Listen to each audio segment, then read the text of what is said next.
Voy qizlar jonlar, men sizlarga 2 kundan beri aytaman. Men endi qora yalaqlik, o'sha qora buxonkalik, qora kremdan asarim ham qolmadi. Men go'zallashdim.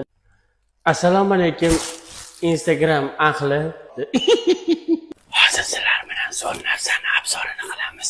Odam o'ziga hoji degan nom qo'yib turib bunaqangi video qo'yishga salgina uyalish kerak. Hoji nomini hurmati bo'lish kerak. Bunaqangi tahqirlash kerak emas nomni.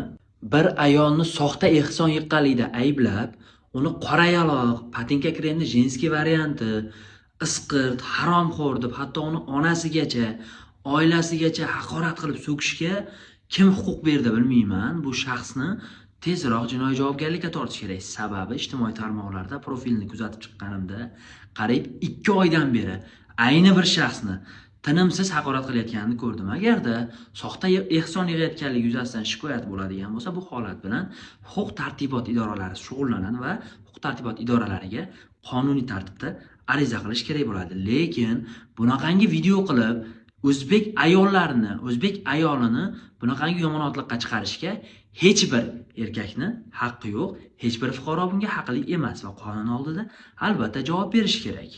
Ushbu shaxsni ustidan huquq tartibot idoralariga, jumladan Qashqadaryo viloyat ichki ishlar bosh boshqarmasiga, Namangan viloyat ichki ishlar bosh boshqarmasiga ariza berilganiga qaramasdan, hatto prokuratura organlari ham murojaatga befarq bo'lishyapti ekan.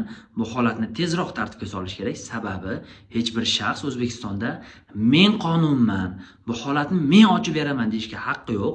To'g'ri, jamoatchilik nazoratini amalga oshirishi mumkin, lekin hamma narsa evi bilan bo'lishi kerak. Siz ham yuqoridagi ikkita profilni kuzatib chiqing. Ayb kimda?